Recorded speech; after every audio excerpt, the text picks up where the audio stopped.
Welcome to the ATP Project. You're with your hosts, Matt, Steve and Jeff. G'day, guys. G'day, how are you?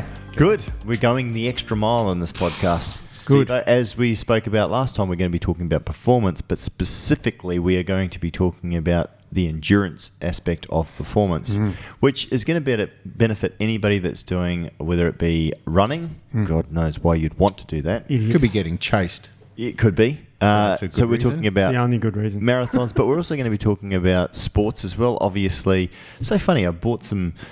I was listening to some Vo2 Max information, and it had in there the different types of sports that really needed to improve in Vo2 Max. And I went down and had a look at football, soccer, and it said, well, it's not that important because you're not running that hard. It's like I felt like saying, well, you're a douchebag. The funny thing is, I used to play rugby when I was younger, and especially playing on the wing or at fullback, you're running a lot, right? Well, even the forwards are. I mean, everyone's running in rugby. But same playing football as well too, playing on the wing or playing wing back. You're running ridiculous amounts all the time. And I find it equally as hard as when I used to play football. Yeah. But we're talking about basketball, tennis, any sort of, exercise, swimming, anything that what you is need. it? What's the definition of it? How do we know? Because to improve endurance. I can make a walk to the shop feel like an endurance athlete, an endurance event. But someone like yourself might run a marathon in the same time with the same amount of effort. So what's the definition of endurance? Is it a particular time? Is it to do with Vo2 Max? Is it to do with HR? Is it to do with intensity? What's the... It depends on what definition you use, but a lot of the studies use 2 hours plus. Okay, so that's cool. a long thing, but that's to do with like the lactate build up and that sort of thing. However, you could say 100 minutes would be more accurate because you include a lot of those sporting events. Well, 90 minutes for a game of football then, Steve-O, so I just don't qualify. Don't qualify. So, then if you look at the Super Bowl, it might go for 4 or 5 hours. But that's still not an endurance when they're only running for a little bit. But the interesting thing, and there's a combination of. I mean, obviously you've got your fast twitch and your anaerobic, explosive that you need to run, fast and quickly. But then in a game like, soccer or, football, I'm talking rugby league, rugby union, you're constantly, at a elevated heart rate for an extended period of time. Some of that time you're going to be walking, sometimes you're going to be jogging, sometimes you're going to be running, and sometimes you're going to be flat out. So the ability to maintain speed throughout the event, and again, then we've got triathlons, we've got cycling, we've got so there's lots of different sports that endurance looks different to them. But the definition, from my understanding, is just being able to run or maintain a level of speed for a prolonged period of time. But that, an endurance athlete could be someone who's, I know 1,500 metres is not considered to be endurance, but you're starting to get there. They're looking very different from what your sprinters are looking. The definition comes from anaerobic threshold for lactate buildup. So that's where that 2 hour definition comes from. So it's very arbitrary. Then what it means is that an aerobic threshold is an ability you've got to maintain lactate levels, and I'll explain what lactate is. It's a build-up of muscle acids, basically, at a level that's actually comparable for you to continue performing. So that's your aerobic threshold. And, if you go above that, then you're going to build up lactic acid. If you stay at that or under that, your lactate levels will be detoxified as quickly as you'll be making it. So the lactate, so when you talk about aerobic, for the other people that aren't right up there, so aerobic, we're looking at oxygen. Yes. So when there's oxygen coming through, you're doing aerobic. So typically things that are lower intensity for longer durations, you can get that oxygen through. Yeah. But things that are high intensity, or you've extended beyond, it's an intensity thing. Yeah. Then you're basically looking at that becoming anaerobic, where no oxygen is getting in to oxidize fuel to support that things, and you have to use what was stored, or inefficient energy production creates lactic acid or lactates as a waste product. Yeah, and then it accumulates. You burn a lot less fat. See, this is where the definition, it gets a bit sneaky and tricky, because what we're going to do today now is just define what we're specifically talking about, because in an event that might go for a couple of hours, that may involve periods of sprinting and periods of relaxing. Well, you're not doing so much of an endurance exercise. You're doing medium or high intensity interval training. Pretty much. Yeah. So with the definition of an endurance that we're looking at is things that hit a certain Vo2 max or hover around that aerobic threshold for an extended period of time. Yeah, and then you've got things like half time or quarter time, and you don't physically do any exercise during that time. Get that rest. So therefore the liver detoxifies. And even if you look at fighting and that sort of stuff, the interesting, they do like a 3-minute bout and have a 30-second break or something. It's about that 10 to 30 seconds is enough to actually regenerate some of that ATP as well. We start to regenerate that tissue at that rest, and that's something you don't get in an endurance athlete. That's the whole concept of a triathlon or a marathon or one of those extended durations. So you pace yourself, you hit a certain pace and try to extend that energy without doing sections of sprints and stops. But at the same time, though, I know myself, and this is for all the people, the boxers, for example, you try and fight 10 rounds. I mean, you try and do even a couple of rounds, the average person, they're going to be absolutely gassed after the first minute, right? You get a person who's relatively sedentary to run flat out 100 metres, they're going to collapse at the end of that. So their anaerobic fitness is terrible, but their aerobic fitness is also terrible as well too. So, but it's a combination between, Steve. I mean, and I hope that we can cover this, that this podcast is not just about your marathon athletes or your long distance cyclists, but they also will incorporate aspects that people who are playing sports can use to improve their performance. Very much. But the problem is the topic is so broad.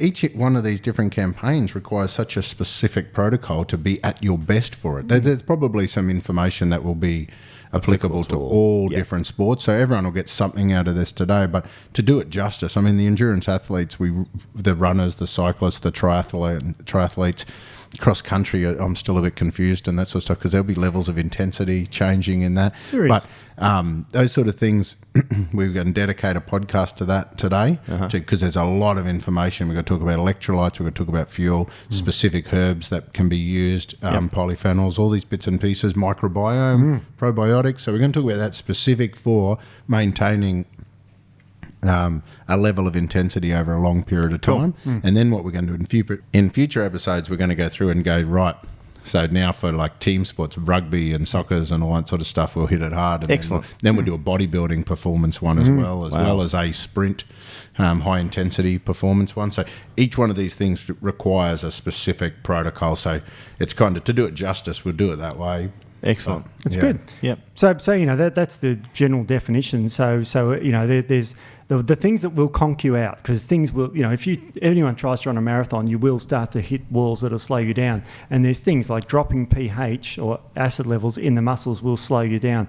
Your antioxidants will drop. That will slow you down. So there's lots of things that will eventually catch up. Doesn't matter how fit you are.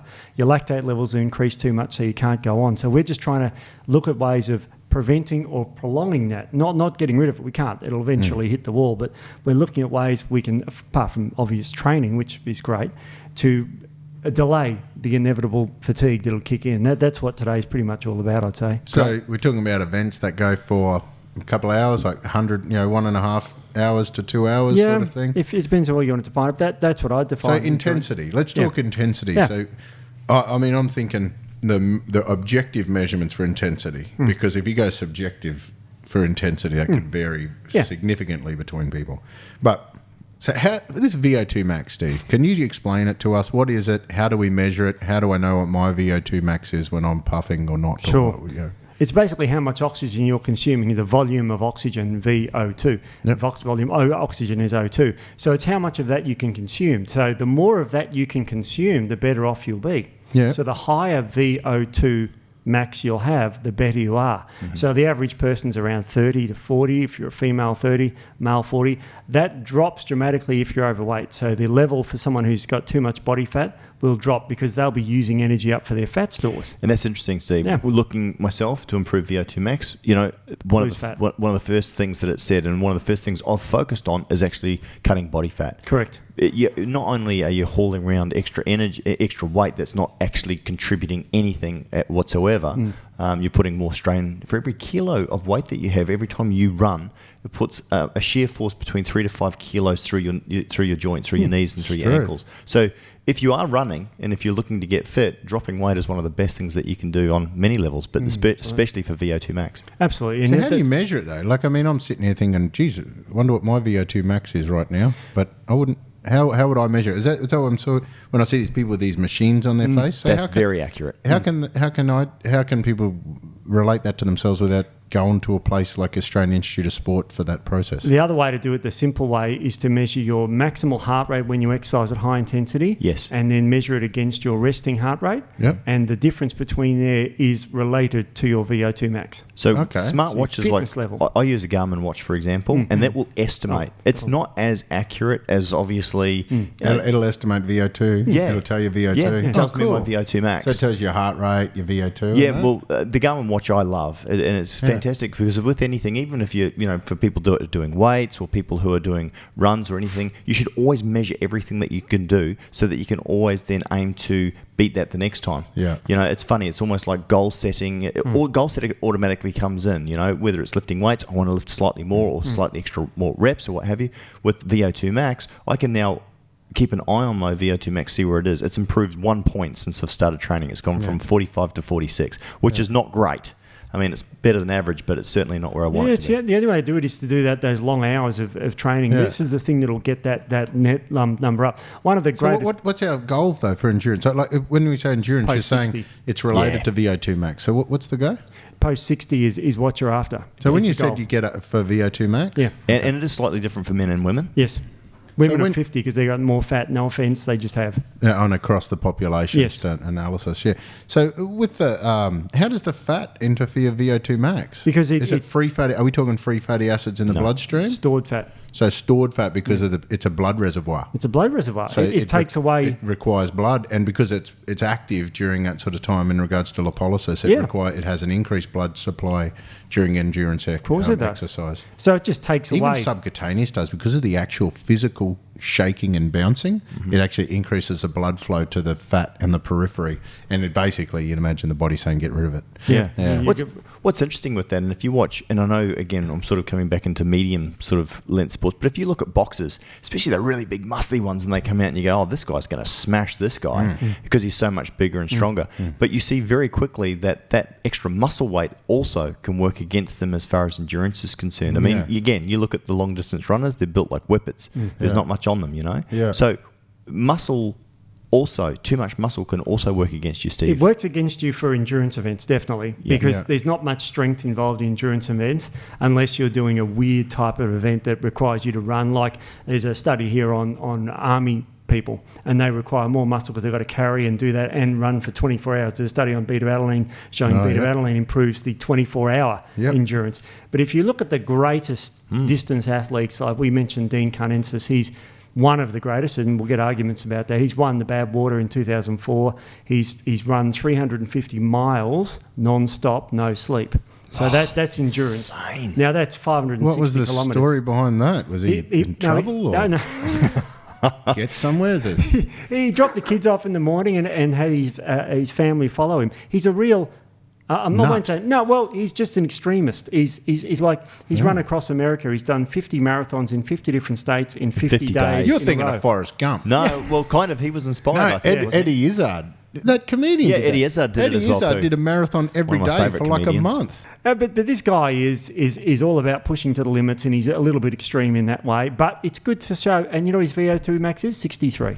Wow. So I would have thought I thought it would have been way higher than that. Yeah, no, but he's like, and he's won the Badwater Marathon, which is the Badwater Marathon's a classic endurance event. Sounds like a sprint event to the toilet. Well, Steve, that's some bad water. Let's go. What is the upper limit of VO2 max in terms of the really elite athletes? They can go plus 70. Yeah. Which is just extraordinary. Yeah. And these would be the great Kenyan distance runners and those sorts of things, and the Telomeres, the guys from the highlands of Mexico, of course, where they run for 100 miles a day. Yeah, right. These sort of guys that are just insane. Did you look at the Japanese running monks? No, I didn't look at the Japanese running monks, but there's all these people. They've taken a vow of running. I haven't researched this, just someone told me about it. I believe they've taken a vow of running. They run between 50 to 80 miles a day, every day.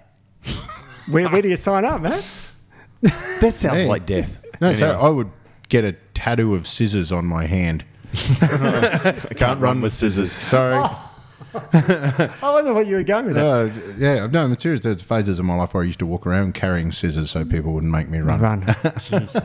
From a front row forward, too. That was the thing. And so we're talking about those. That's why I want to talk more specifically about sports later, because, when I played rugby league for example, there's a lot more sprinting involved in that as a front row in rugby league as there was as a prop forward in rugby union, because you spend the whole time jogging around 3/4. Yeah. Everything's different. Then when I played soccer, football, I was centre back or goalkeeper typically, so not a lot of running there.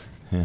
So depending on, there's so much to do with this. That's why I was trying to get some definitions of so if I set up a VO2, a particular heart rate. Now, when you say exertion, you said heart rate at maximal exertion. So we're just talking about just the burn. You just can't push. So you're talking about lactic acid burns? No, when you're running and your heart rate can't go any higher. Oh, okay, cool. So it's not to do with your perceived exhaustion or anything. It's just where your heart rate flattens out. And Steve, though, there's a mathematical, depending on your age, they've got norms, haven't they, where they say that you should be. Maximal heart rate, 220 minus your age. Yep. So I'm 50, we'll round it off now. So, my maximal heart rate should be 170. And you know what? I bet you do higher than that consistently, I do 198 Steve, is the because highest I've recorded. Your biological age, though, is probably significantly better than 12. Your chronological age. Well, I'm 22 according to 198. So, it's all about, don't try it at home without doing it. But when I did an echo test, a stress test, because my family are riddled with heart disease. My mother had an episode of a heart attack a few years ago, and I went, I better get myself properly tested. So I had a stress echo, and I had my heart rate up to 198 in the cardiologist's office, and they couldn't believe it. Because I was on an inclined treadmill at 30 degrees, running at the highest speed, 20 kilometres an hour, the treadmill will go. Because normally you got to remember when they do an echo stress, they're usually old people that are walking and, but because you're a relatively fit person, I was about 46 at the time, so I was young. So running that speed, and that's how I know I got to 198. It's truth. So my heart's fine. Oh, lucky after that. No. He dropped dead at the end of the trip. Oh, well. You guess that's his maximal? Yeah. No, you know what, Steve? Your heart's not very good. Sorry about that. It's funny. His heart rate at rest has gone back to zero. That's phenomenal. Yeah, finely tuned athlete, this fella. Zero. Yeah, his pain threshold. It's quite funny because, I had no coronary scores, so I've got no coronary atherosclerosis at all, which is completely rare. And then the cardiologist saw me and said, "You're the fittest person I've seen." And then he said, "What do you eat?" And I said, I'm talking about the eggs for breakfast. "Oh, you said you shouldn't eat that. That's not good." And I'm saying, well, is it or not? Look at the results. And this is what worries me when the cardiologist wouldn't see results.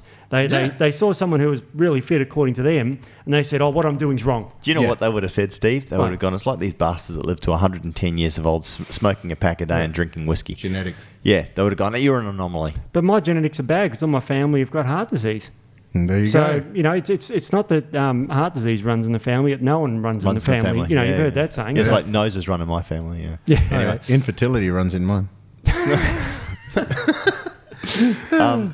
you want to know quick benefits why you should do these stupid long runs? Yes. Just quickly, it improves your telomeres better than resistance training. This is very that's interesting. This is very controversial science, Steve. And I'm fascinated by telomeres in terms of all the longevity people speak about improving telomere or preserving telomeres. Well, Matt, I know you sort of wrinkle your nose a little bit. No. What the thing is telomeres are real. Okay, so telomeres are real. There's only so many, and when you run out, you're dead. Okay, that's the cell's life cycle over. Yeah. It's just it's only one. Yeah. There's other forms of apoptosis. There's other forms of things that regulate cell cycle and aging length, as well as the telomeres.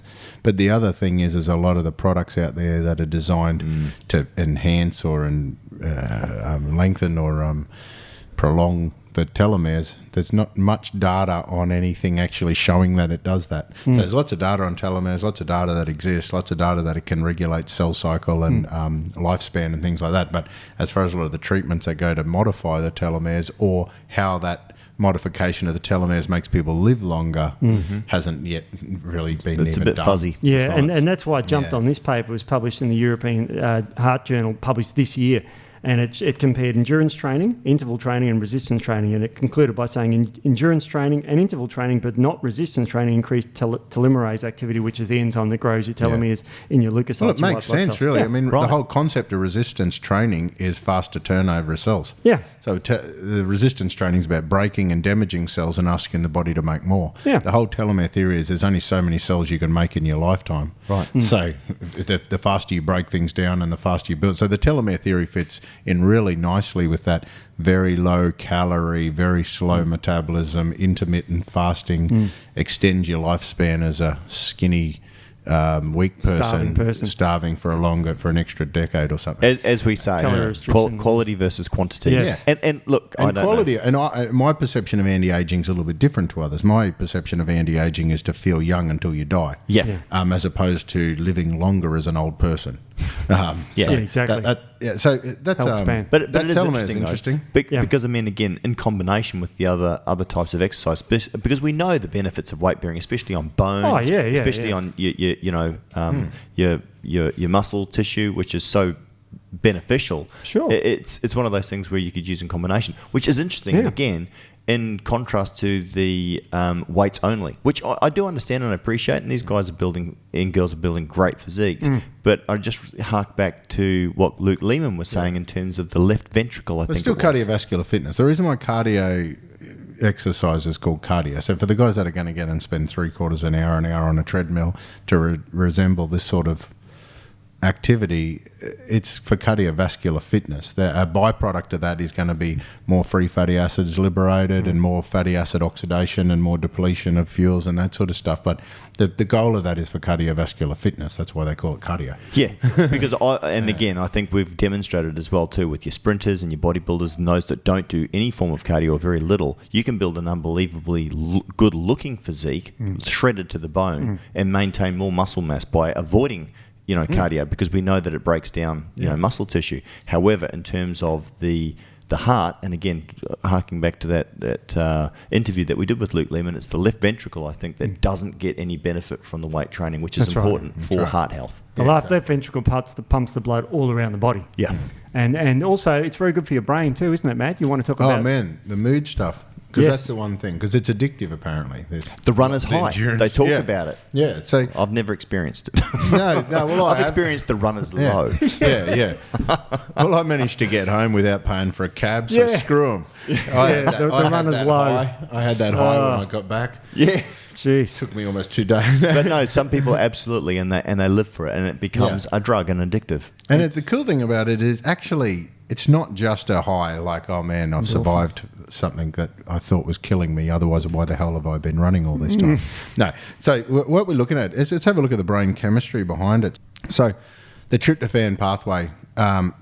So basically, we look at certain people with certain microbiomes, a lot of different causes for it, but the tryptophan can go down the wrong pathway, convert it into this thing called quinolinic acid that causes anxiety, panic, restlessness, and irritability, instead of going down a different pathway where it can make kynuric acid, which basically switches off that pathway. And that kynuric acid pathway is involved in Krebs cycle energy production. So when people push themselves and they push their Krebs cycle to do different types of exercise and they improve their cardiovascular fitness, they improve their mitochondrial biogenesis and their energy production pathways, they're more likely to have the tryptophan go down the correct pathway and away from the anxiety-causing one. So they get a feeling of feeling good, where without it, they were actually left with quinolinic acid that made them feel restless, jumpy, irritated, can't sleep, anxious, panic, I need to move. So if you go running, it actually changes the pathways and takes away the anxiety chemical. What's really interesting as well is a lot of our tryptophan is also, 80% of it's made in the gut, and then it migrates to the brain, and in the migration it's attached to albumin in the bloodstream. And what's interesting is when we start burning and liberating fat from storage, the free fatty acids it knocks the tryptophan off from being bound. That makes the tryptophan free. Wow. So that means the tryptophan can then get into the brain where it's converted to serotonin. So a simple a combination of things. By the simple process of exercise improves your energy production pathway through the Krebs cycle, so you're capable of burning carbs with oxygen and that sort of stuff. That's so good oxidation of carbs through that, training up that cycle. But then as a byproduct of that as well, you're freeing up the bound tryptophan, making it available so you can get a serotonin release instead of being left with a nerve irritant. So that simple process of not going for a run and being left with that restlessness and irritability, that feeling as though you need to move, and it actually changes the pathway, which is really kind of cool. And then, just in regards to the endorphins, One of the other things that we're looking about there, a lot of that's regulated by phenylalanine. And phenylalanine is a really cool compound in our brain that raises mood and increases our pain threshold. But phenylalanine is also broken down and used to make tyrosine, so that tyrosine can increase noradrenaline production, which is anxiety and worry. So what happens, again, the process of exercise and the endurance tells the body you need more of these endorphins. It preserves the phenylalanine, which means you've got less tyrosine for noradrenaline and adrenaline production after the exercise. So what's really cool about that is you get a combination of serotonin and endorphins that you didn't have. What you had instead of before you exercised, you would have had noradrenaline, which gives anxiety, worry, fear of the unknown, quinolinic acid that gives you a bit of restlessness and irritability. So if you're getting those feelings, you can go for a run and it converts it into the chemicals that say, right, now pain, raise mood, block pain, make you feel nice and content. So you've been running for so bloody long and you've stopped, you better have escaped. Summary. Is it only or is the best exercise running, Matt, for that first part, the tryptophan and the albumin? Or is it any form of high-intensity exercise? Right, no, anything that releases free fatty acid, anything lipolysis. Huh. So the process of fat burning itself, like you could be doing fasted cardio or high resistance fasted. You could glycogen deplete through the morning, and then your body spends all day pumping out the free fatty acids into your bloodstream to replenish it if you're on a relatively low carb. Yeah. That's why low carb makes you feel fresh in the brain. Yeah. The low carb diet is a great antidepressant diet, and what you said is actually brilliant. That is a great way to treat that tryptophan steal, the quinolinic acid, because you get this oat test, organic acid test, and you've got this high quinolinic acid, and people are going, "What's wrong with me? I'm feeling XYZ. I can't sleep. I'm anxious all the time." And it's like, well, go for a run. Yeah, and that's a great treatment. That kynuric acid is often the way they treat it. So certain acids or supplements that increase kynuric acid. Through negative feedback will stop that tryptophan going down that pathway, or you can do that same process through exercise. Yeah, it's a great way to start the day, get out there and do a bit of exercise and get your heart rate up, because you'll burn fat and you'll feel better. So it's good for your brain as well as your body. And circulation. Like you got to look at peripheral circulation and all this stuff about dementias and all that sort of stuff. And Alzheimer's, a lot of that's circulatory disorders to the brain. Yep. So it's no difference to cardiovascular. And this is why they say sitting's the new smoking. Yeah. You just got to get moving. It's that movement of blood so important. But also exercise increases brain-derived neurotrophic factor, and the great thing about what Matt talked about with phenylalanine is that it's an enkephalinase inhibitor, so it inhibits the breakdown of the enkephalins, which is the thing that makes you feel good in the brain. So it's a really good way to feel good, and that's why people talk about, I feel good because I exercised today. And that's the goal of life, is to feel good. Yeah, you're going to live longer, you got telomeres, whatever, but you feel better. So it's living longer, healthier, quality and quantity of life. I mentioned just then when I was talking about, most people, a lot of times we've talked about the tryptophan steal, because most of the tryptophan's serotonin's made in the gut from tryptophan. Those defective pathways, we're always linked back to the gut, not necessarily on a Krebs cycle level, but there's heaps of data talking about it with the microbiome. And so what's really cool as well, when you have a look at this is what I love about nature and the human body, but when you have a look at the synergies here, so what we've just said is that you change brain chemistry through exercise. Well, there's heaps of research showing that you can also change your microbiome through exercise. So, because this is a cool thing. And importantly, you can actually change your microbiome to improve your exercise performance. And this is a question, again, we've mentioned it 3 times now, so can we get into a little bit about that? Because I do want to talk about exercising specifically for your microbiome and the impact that it has. So, Steve, I know you've done a bit of research on that. And in relation to that, or if it's a separate lactic acid and the improvements that it has, for the body, and how you improve your lactic acid threshold, and that that carbon mucus that you get in the back of your throat when you've gone for a crazy long run, or when you've really pushed yourself. You remember that, Matt? It's probably playing football and that as well too. You get that? Remember that? Chased and that? Yeah. No, I remember. Yeah. Footy. I spent most of my time gassed out, as we say. Yeah, right. Well, again, you had a lot of muscle mass on you as well. You're a bigger guy. Yeah, so we used to call it sport-induced asthma. But it was just respiratory acidosis from my body trying to get the acid out. Yeah. So, all right, Steve. So the body tries to balance the pH and the body acid in the body by breathing, and you breathe out CO2. And when CO2 is dissolved in water, you form carboxylic acid. So you blow that off, and that's why you're puffed after exercise. And also, we talk about the gut microbiome. When you exercise at a great rate, you increase a bug in your gut called Akkermansia. Love this one. Akkermansia is such a cool gut bug that there's even drugs out just to increase that, like metformin. It's out there just to boost that up so you can boost metabolism, beat diabetes, all that sort of stuff. So could athletes use metformin to improve their performance? I mean, there's going to be some payoffs. Yeah. Or the natural version of it, berberine.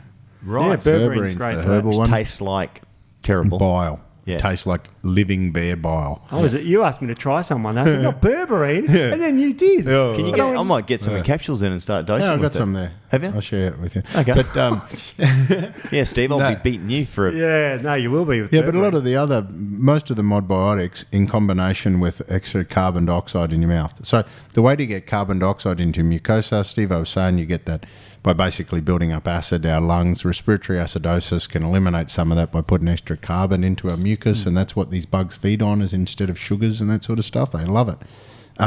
The other way to increase carbon in your mucus is through low carb or keto style diets. As soon as you get keto breath or as soon as you're burning fat. I remember there's a debate going around a couple of years ago where there's a terrible paper published saying we're all idiots for saying fat's converted to energy and gives us heat, because it's actually converted to carbon dioxide and we breathe it out.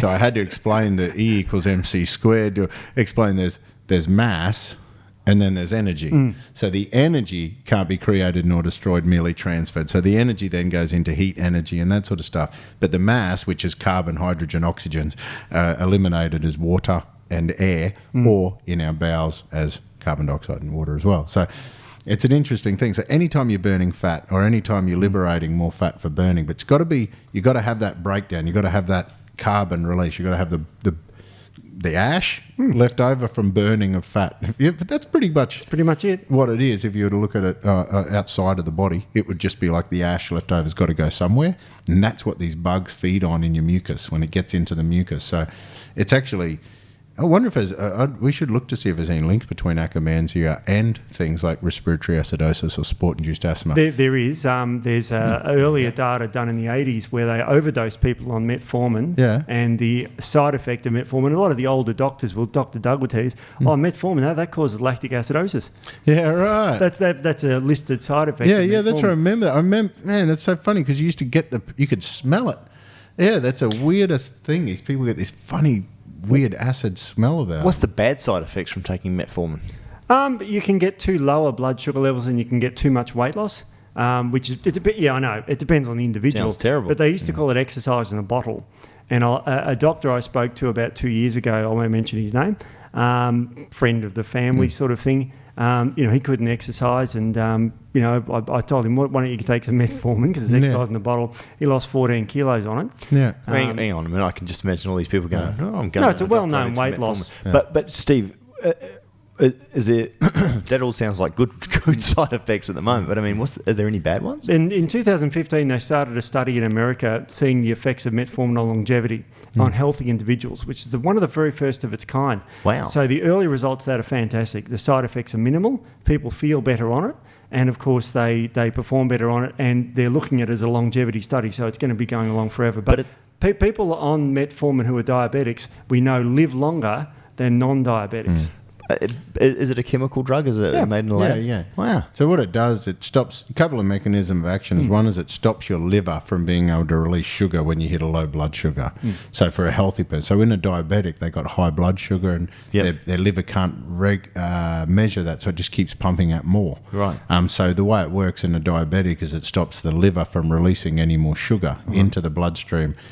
If you're diabetic, it's good because it can help to drop your fasting blood sugar in particular and other blood sugar throughout the day.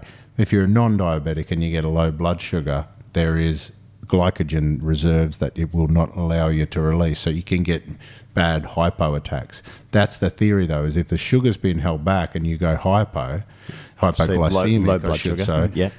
The body would liberate more fat, and that's why you get the fat burning because you need some fuel when you're in that deficit.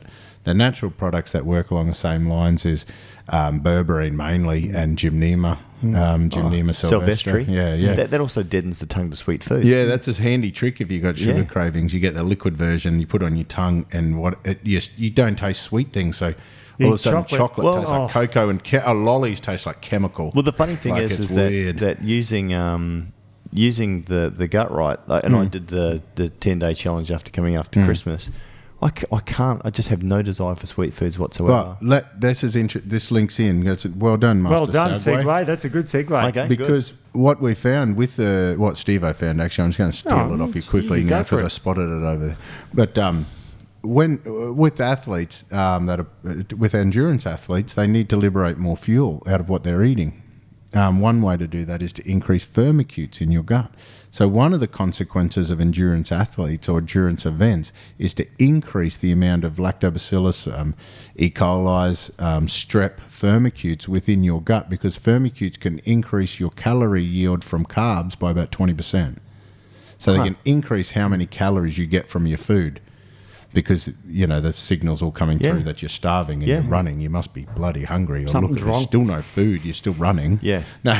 So this is so what they're finding is that the firmicutes can increase. So can imagine for some people that get into a bit of a footy season or get into some running or get into some stuff and then stop.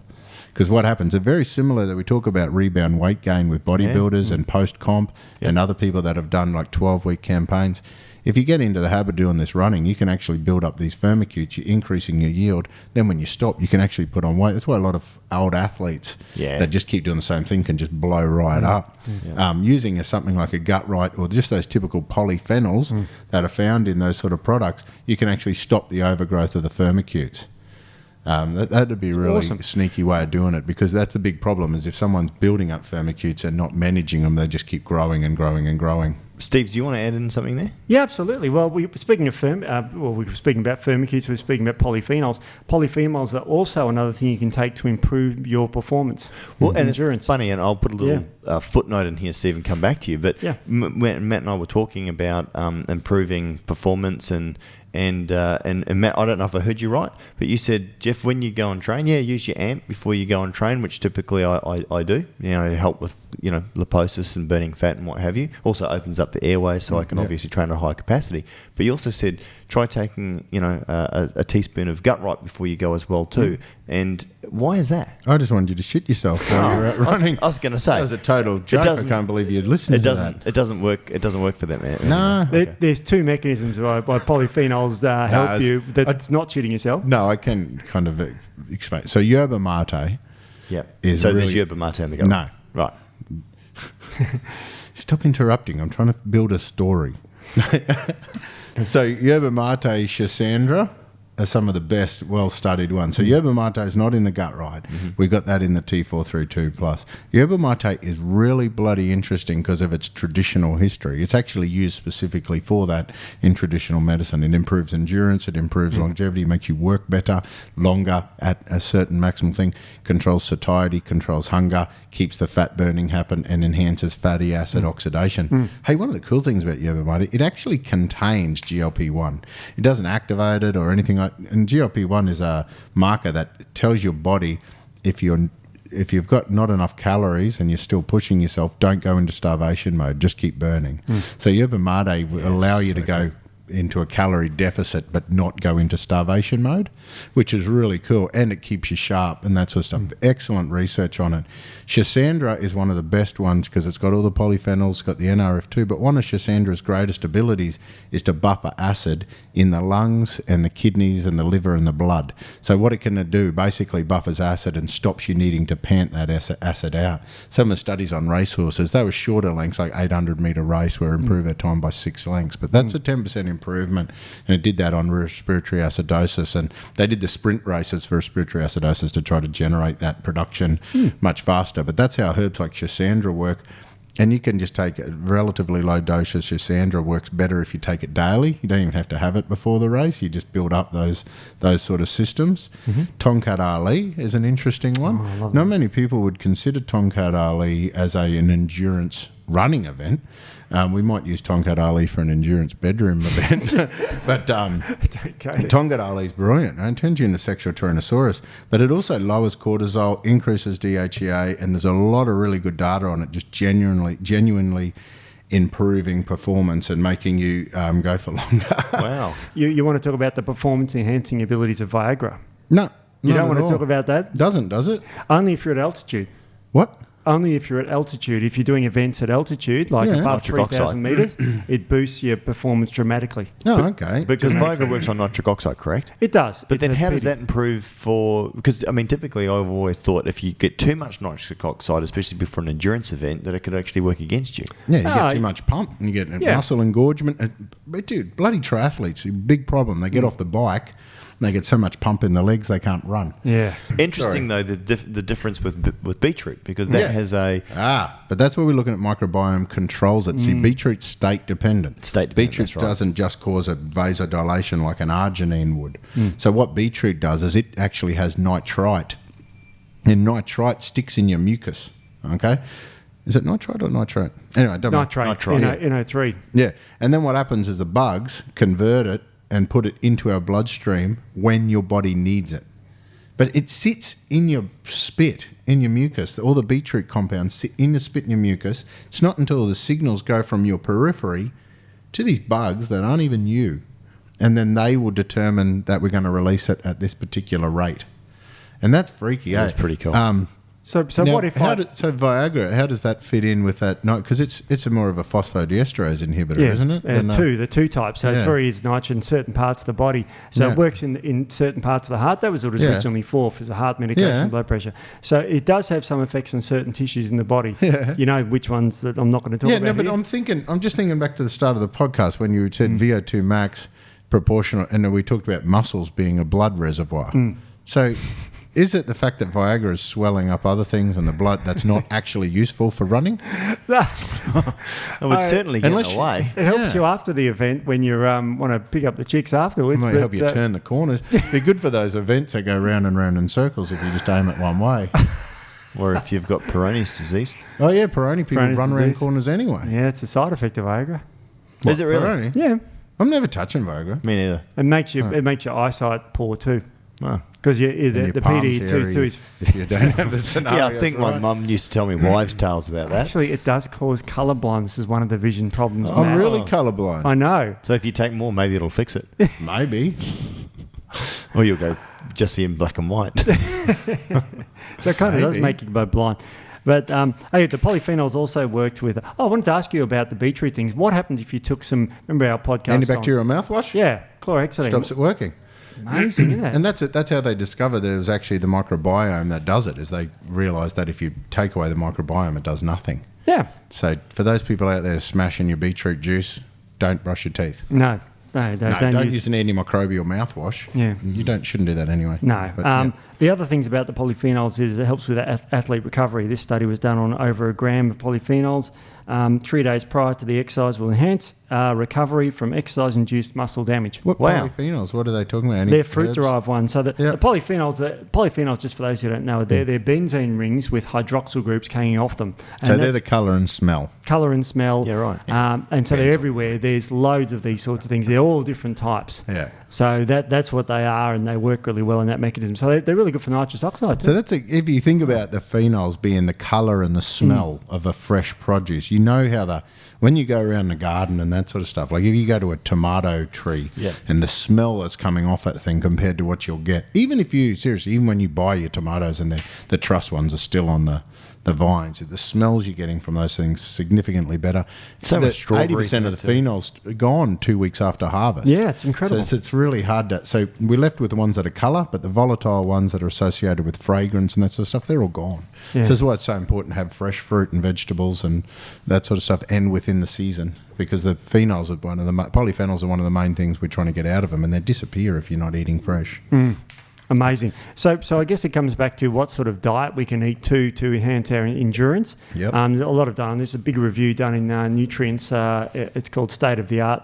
and they're basically saying optimal pre-race nutrition strategies should aim to increase fat utilisation during exercise, and the consumption of fat-rich foods may be considered during the race, as well as carbohydrates, electrolytes, and fluids. So you've got to encourage fat burning, because fat burning, of course, stops. Now no one would be doing that. I mean, when the guys are running and the guys are on the side, they're holding their little cups, like the Earth race. That's right. You're going to talk about the charity race to save the environment. It's like a marathon to save the environment. How long's a race? 40 bloody Ks? 40 Ks of rubbish.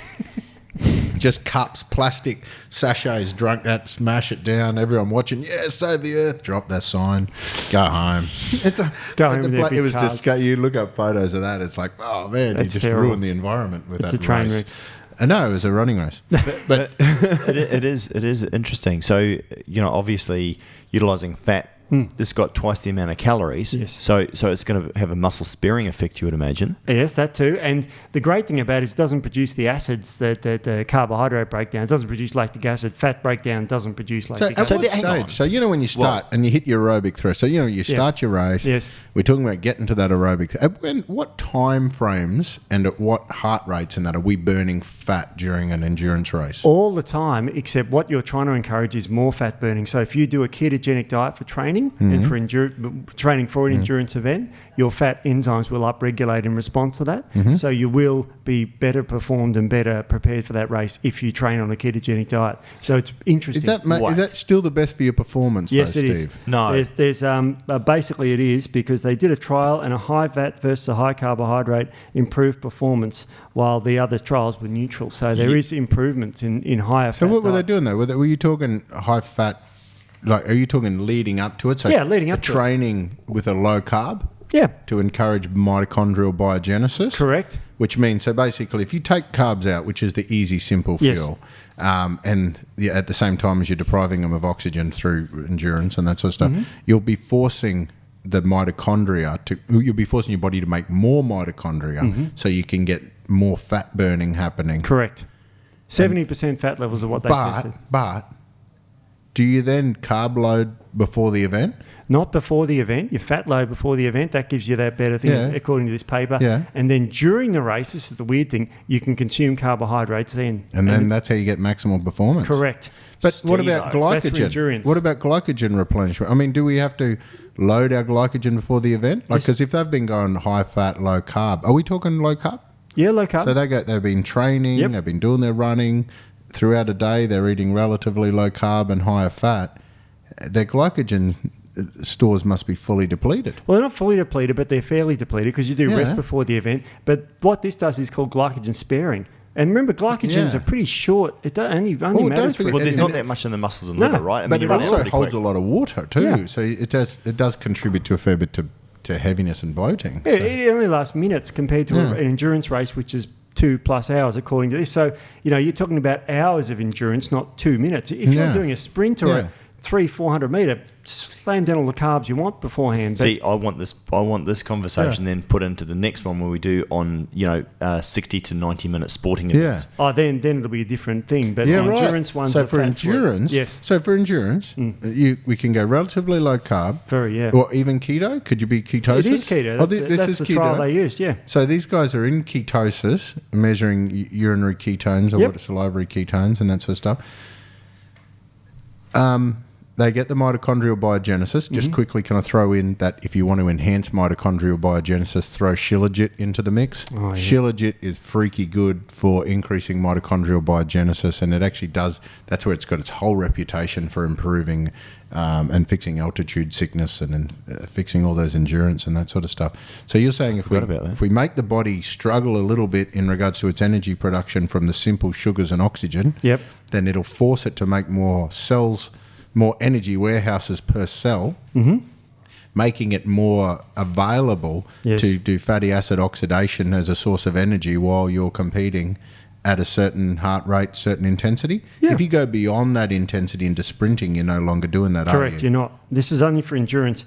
There's a nice graph here which will show up later, which works out the free fatty acid burning of these different diets that they tested. And the ketogenic diet, and I know it's not very good for camera, but is vastly higher in this graph all the way through the competition up to 105 minutes. So I'll show you now. You can see the fat burning. So the sipping of the carbs during the event then is fine. That's not going into any muscle really. No. That's going to be your nerves, your brain, and your immune cells, and those sort of things are going to be using that blood oxygen, huh? Yes, absolutely. So that's more just to keep you sane, isn't it? Yeah, absolutely. It keeps you sane, but also does get burnt for energy. The conclusion of this study was, yes, it's a better performance, but it also improved their body composition. So if you're an athlete who runs on the weekends, distance, whatever, to improve your body composition, this diet would also be good for that. Yep. So it gives you performance as well as body performance as well as lipids. And I can imagine in your opinion as well too, Steve-O, if you threw the AMP in, which is going to upregulate, you're going to get, and you're getting increased oxygenation into you get massive the effects on the VO2 max. Exactly. And it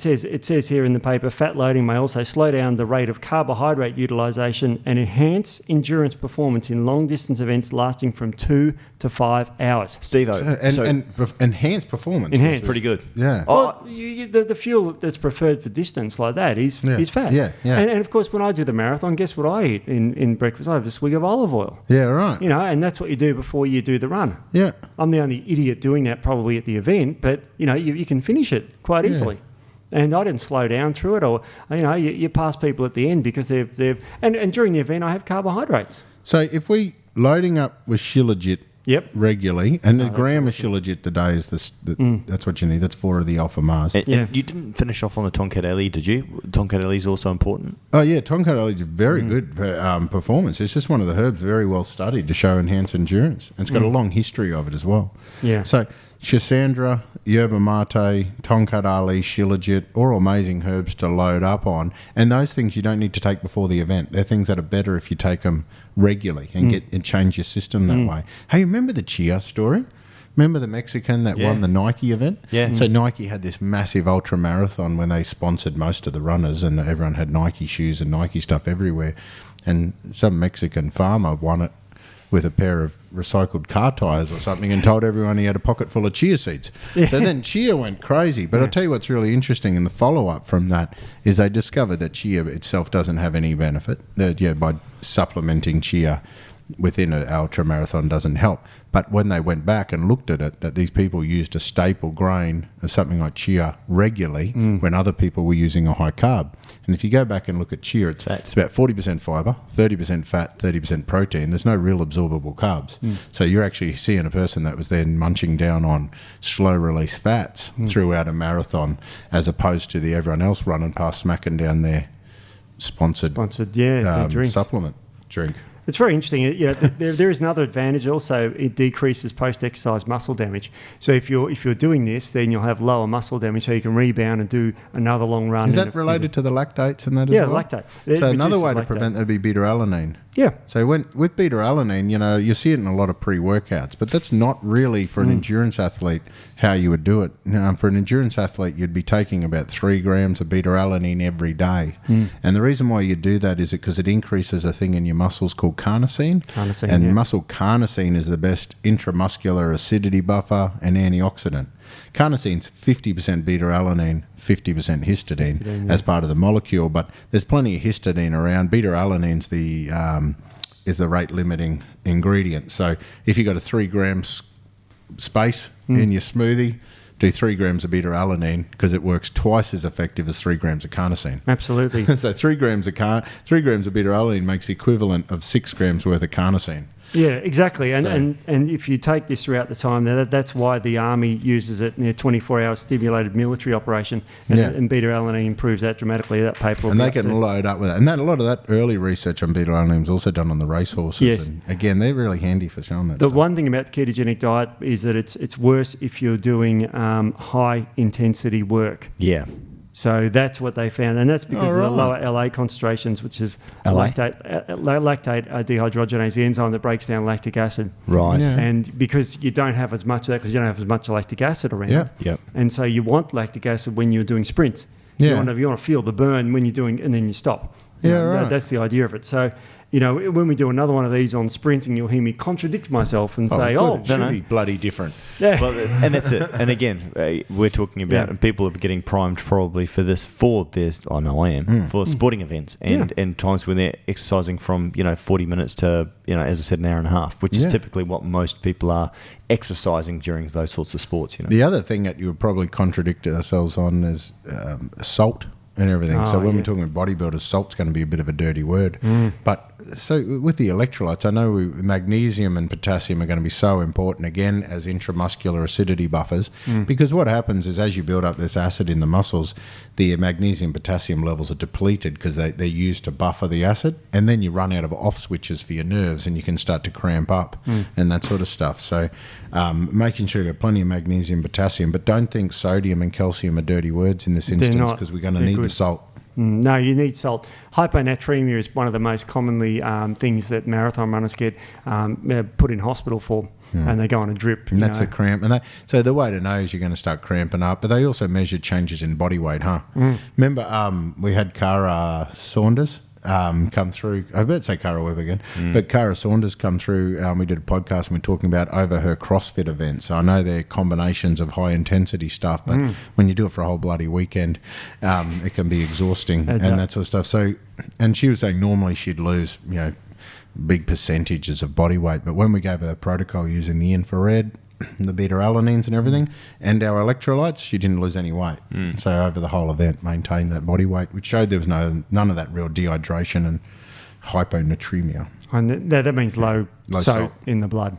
Low sodium, particularly natrum is Latin for salt. It's hard to know how much salt each person needs. Yeah, our tongue is a good little indicator sometimes, because you can taste it. Yeah, I mean you'll know when you have an electrolyte drink when you're not dehydrated how salty the bloody thing tastes compared to when you're actually exhausted. It almost tastes sweet.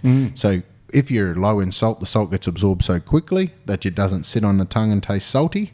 But then as your levels build up, the salt absorption slows down, so it stays on your tongue and tastes saltier. So if you can't even taste the salt in your food, there's a fair chance your body's absorbing it so fast you might need a little bit more. And hopefully this stops the questions as why is there salt or sodium citrate in our infrared, and that's because that's great for the citric acid and the salt. And in some people it still may not be enough.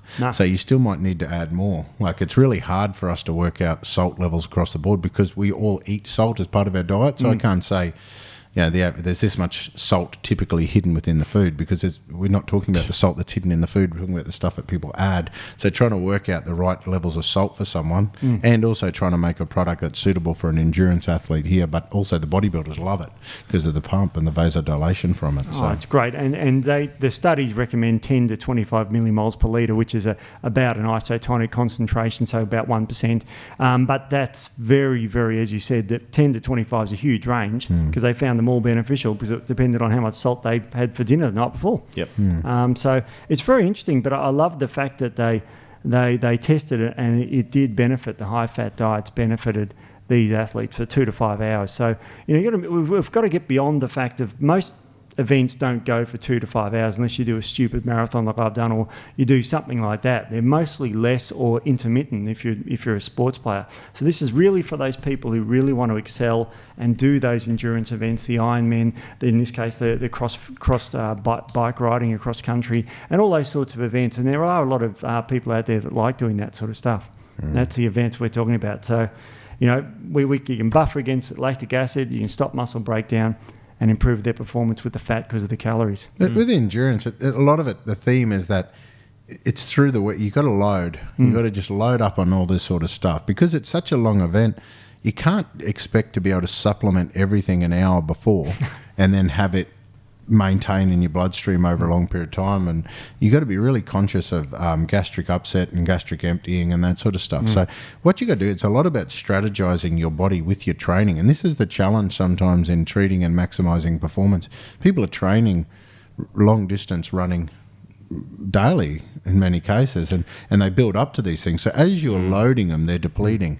So you need to do a little bit more, and you need to strategize. A lot of backloading. You need to do a lot more stuff at night and things like that, and backloading so it's back in the tissues for the next morning or whatever to go again. And then it's all about strategizing, building up to an event. So you've got to load back up into these things to make sure you peak for that event. But what I will be doing definitely different now is, I used to do a lot about glycogen reload. So when we used to do, because we used to do all the low carb to force people into getting more mitochondria and to get fitter and struggle more by taking the carbs out. That makes them tougher. But then the theory was to put the carbs back in and then like, whoa, let's go. But this is interesting what you're saying, that there's no real benefit in doing a carb load for 2 or 3 days before. It used to be in the 90s, but the problem was is that it pumps up insulin, which is a hormone that stops you burning fat. Yeah. So when it comes to the endurance event, not the short, the endurance well, then those event, sugars will then get converted and stored as fatty acids in the fat tissue to be released later as free fatty acids. Yeah, they do, and you get the glycogen build up and you get the insulin. So you don't want to have too many carbs before the event. During the event, when you're exercising, insulin doesn't come up because you can burn sugar without insulin. Now, there might be a few people just quickly hearing this word insulin and carbohydrate and relating it back to this paper that was published recently. It's created a fair bit of debate within the sports industry because they did a paper, big analysis showing, describing or confirming, I think the name of the title was, the mechanism behind the carbohydrate insulin link with obesity. Oh, yeah. And so what everyone's saying is like, this is rubbish. There's a lot of different things, but a lot of it's confusion. A lot of people out there saying, that insulin locks up fat into fat cells, and they're saying the basic. I was having a good chat to Brooko about it this morning because she does a lot of work with social media. And there's a lot of statements and memes and things like that get thrown out, very strong opinions. And she was asking a little bit like the background behind it, and I tried to explain it simply. And what we were saying, and just for the people out there, that the carbohydrate insulin model of obesity goes a bit like this. If you've got lots of fat in your bloodstream, that fat tries to burn in through the mitochondria. If the mitochondria is not effectively burning fat, the enzyme that does that's carnitine palmitoyltransferase. So if the mitochondria is not capable of burning that fat, the fat accumulates inside the cells. That fat causes insulin resistance. So then what happens when someone eats sugars, the carbohydrates, the insulin comes up. That insulin doesn't work to put that sugar inside the cell because the cell's already full of fat that it can't burn. And that's part of the insulin resistance. Fat tissue does not get resistant to insulin. So when that sugar's high in the bloodstream because it can't go anywhere, the sugar then goes over to the fat tissue. The fat tissue then converts it through to fat and then holds it there and releases it back as free fatty acids later that clog up the mitochondria. So the whole concept is too much fat in your bloodstream creates insulin resistance, and the insulin resistance ends up converting your sugar into fat because you can't burn it, because the fat's already clogged it up. So the whole theory of this is it's not that insulin locks up fat into fat cells, it's that the insulin resistance in your muscle will not allow that sugar to be burnt in the muscle, therefore the fat takes on that sugar and stores it for later. So there's a lot of it's a very complex, this is the bit that really I reckon screws with a lot of people's heads. It's that's a cool theory. Lots of fat in your bloodstream creates insulin resistance, so you can't burn sugar. Very simple, huh? So how would cutting out sugar from your diet and eating more fats fix that process? Wouldn't eating more fats then put more fat into your bloodstream and make the problem worse? And that's where I think people get stuck. But it's like, no, once you take the insulin out, because it's the insulin that blocks the enzyme that's burning the fat. So once that insulin exposure is reduced, people are capable of burning the fat that's accumulated into the tissue, and that will free up the spice, and then the fat drops. The blood fat actually drops when you go onto a higher fat diet because you're actually getting a chance to burn it, and then it can break that vicious cycle. Did I clear things up a little bit, or did I make things messier? And to emphasise the point, we can go back to 1984. Where they first tested it. Yeah, sorry, got me to 84. Where Robert Atkins was popular. He was the high-fat guy, diet, and he was a cardiologist. And it was a terrible looking diet. They were giving people high fat diets. Eat all the fat you want, no limitations, doesn't matter what type of fat, saturate all the bad ones. So some scientists, I think they were at Harvard, said, well, we've got to test this out and see the problems and put an end to this sort of stuff. And unfortunately, what they found was the people on the Atkins diet had vastly lower fats in their blood called triglycerides than people having a high carbohydrate diet. And in 1991, a paper was released talking about gluconeogenesis and all these other things that carbohydrates can be turned into fats. So you eat more fats, lower carbohydrates, your fats in your blood actually drop. And that was an amazing revelation that triglycerides are very much related to your carbohydrates, and triglycerides are fats in your blood. The other big point too that can create a little bit of confusion is, people can have self-fulfilling prophecies. So, for example, I could be a bodybuilder with a strong theory. I could also have 10% body fat. So my responses to insulin will be very different to someone that's at 40% body fat with low muscle mass. So what might happen in my case may not happen in the next case. So everything's case by case. Yeah, so, exactly. Yeah. You know, I did a 1 hour and 20-minute run this morning, and you know, if I did that every day, it wouldn't really matter what I ate. I'm really glad that you brought that up. Yeah, in terms of I can feel it in my feet. Yeah, because you can't run every day like that. I mean, like Steve, and you read The 4 Hour Body as well too by not Michael, I've forgotten his name, but yeah, Tim Ferriss. Tim, that's it. Tim Ferriss. Anyway, and that was cool because he was also talking about different methodologies of training, saying that a lot of I highly recommend it. If you are into long distance running, go and have a look at that. He actually works with a coach to improve his steps per minute, which improves his overall running rate. Shuffle. But he said, and it's kind of funny and quite controversial as far as I understood, that the best runners aren't out there running, 20, 30 kilometres in a session. Typically, they're running relatively shorter distances and able to recover faster to get back in there to actually improve their fitness. And I think, Steve, you've got a better memory than I, but they were running maximum of 10 Ks, I think, at any one time. Yeah, they were. I mean, mine was only 12. But I'm talking about marathon runners and people that are running 40 plus Ks. That they would only run up to 10 Ks, and they might even have one session of 10 K and a couple of sessions at 5 Ks. That was very interesting. But there are a lot of runners the marathon runners that do a lot of Ks every week too. So it comes down to the personal. It depends on what you want out of life. But you got to remember, the professional marathon runners don't work. These guys are just professional runners. And they're measuring things. Yeah. See, the rest of us are out there trying to guess. Like, we've got flash watches and stuff, but like, you don't have that constant measurement going for you. This is what's perfect for you. And if you're a Dean Carnensis, you can run a marathon and be fine the next day. That's nuts. Yeah, that sort of level. How did someone like an Eddie Izzard, how would someone like an Eddie Izzard run a marathon every day for a period of time? Like, depends how long it took him to do it. I can't remember. Like if it was 6 hours, it's a sort of walk run. I mean, people who do marathons do them in, like Dale. We need to get Eddie Izzard on the podcast and ask him. Oh, that'd be awesome. Wouldn't that be cool? He's the best. Well, one of my mates, Guy Andrews, did 7 marathons in 7 days. Yeah. And he's a great runner, but he's an athlete as well. He's an Ironman, wasn't he? Yeah, Ironman. Yeah. So, he's pretty impressive. He's a bit 2 years younger than me now, and he's still kicking ass. He's in New Zealand at the moment, running across New Zealand.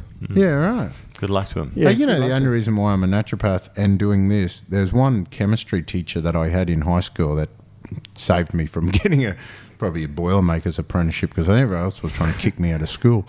But this bugger come through with his little hunch and his lisp and telling me all this, giving me all these challenges and that. And he was this long distance runner. And he was such an inspiring, awesome guy. And he used to just pot along, do these awesome running and that sort of stuff. So his daughter, Benita Willis. So Benita Willis, then Benita Johnson, Australia's best ever female marathon runner. Yeah, right. So it's like really kind of cool, because unfortunately, Mr. Willis, he passed away quite a while ago. But, his kids have been so amazing and following through. But it's funny, you have these little moments in your life that change you. It sucks that you don't get a chance to go, hey, well done, mate, you did this. Because I never got a chance to go back and say anything like that. No, it's true. The funny thing is, some of the other teachers that were trying to kick me out of school and get me expelled and that sort of stuff ended up coming back to see me when I was a naturopath asking for advice. And I was just like... What town was this lady from? Mackay. Oh, yeah, Benita Johnson, her name is now. She got married. But she's brilliant. Oh, even to this day, last time I saw her, probably on TV there, she was working as a coach for all these new up-and-coming marathon runners, and she was going into the races, even though she's broken and stuff. Look, she pushes herself really hard as a pacer and then just pulls out of the race. Yeah, right. But amazing. It's kind of cool how you do these full circles, you know, be bloody a long time later and you go back and go, wow, I forgot about that. That's why I'm here. So, guys, we're going to come back with a part 2 and a part 3 by the sounds of it in terms of performance. Yeah. So next time we're going to talk about more of your football sports and sort of those sorts of everyday sports. I mean, so we got endurance as that, and then we got resistance training down the other end. What do we call these middle bits? The middle part, I don't know, high intensity? Hits? Yeah. Yeah, right, huh? Just call them the greatest interval. hits. There you go. Yeah, the greatest hits. You already got. I mean, again, if you look at it, it's really funny because I was training on Tuesday night, first training session of the season, and a lot of us have been running laps, which I find as boring as I don't know. Right? Anyway, so we finished the session after 2 hours, and I was watching 7.3 Ks, which isn't a huge amount, but man, it was awesome. Ball skills, you're on it, you're running, burnt 1,200 calories. But the speed was really interesting to see up and down, which mimics what happens in a game. Sometimes you'll be walking, you're sprinting. That's what I want to talk about. People that need a good measure of endurance, because by the end of the 80, 90 minutes, that's when your fitness comes into play, even before that. Yeah. But at the same time, you need to be able to maximize your sprint and your speed. So you do need both. It's a combination. It's not like you're a 100-meter sprinter where you have one event that goes for 10 seconds and that's it, you're done. You need a small amount of aerobic, but you need a hell of a lot of anaerobic. But the sports that are in between. So we're going to talk the crossover athletes. And it's weird because like someone like myself, we go training. I was always the worst at training. We do these road running stuff, and I was just coming in like all this long distance fitness stuff I was so bad at. But then on the game, I did all right. Like I was very competitive within a game. I could push hard. I could get through lots of work. So something cool to talk about is why the hell some different body types, they just get straight into hit some aerobic threshold that just flattens them with slow and steady, but they can just sprint they can do on and off sprinting all day. Yeah. So a lot of it comes down, I think, to the muscle fiber. So, slow twitch. Yeah, that's what we'll talk about, because what's going to be tricky for the next. So I know I don't sound like a wanker here, but like a lot of long distance endurance people have a similar kind of body type. Okay, like the leaner, fitter type. But when you have a look at a rugby team, then you're going to have all different types. So we're going to have to try to cover that within that podcast and talk about the different types of people that will be within one team and how to supplement different. And we're doing a lot of work now with the Brisbane Broncos and that sort of stuff. So within that, we then split the players up into different types of players, different types of activity, whether they're a three-quarter guy the whole way through, whether they're just regular, whether they need to be sprints, or whether they just need it to be their brain. So it's going to be a really interesting podcast. I'm really looking forward to it. And I can relate a bit more to it then. Yeah. Well, me too. I mean, this is probably the next one's going to be the one that's going to most excite me, because long distance running to me is death.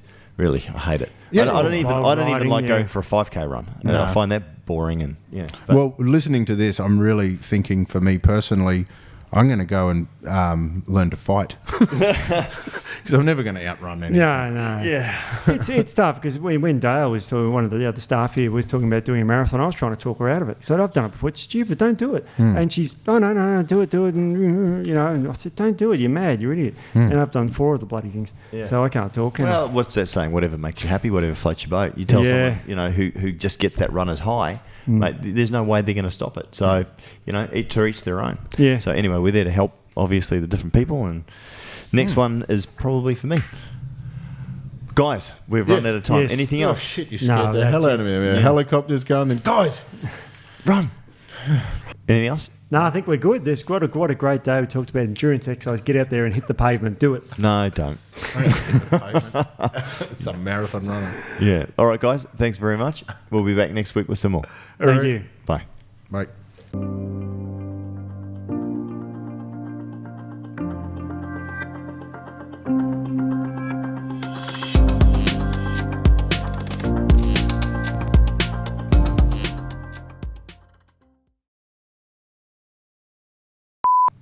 What? Okay, you ready? Yep. Yeah. Welcome to the ATP podcast. This is not a game of who the fuck are you, Steve? Right. That was a funny line. Yeah. Might want to edit that out. But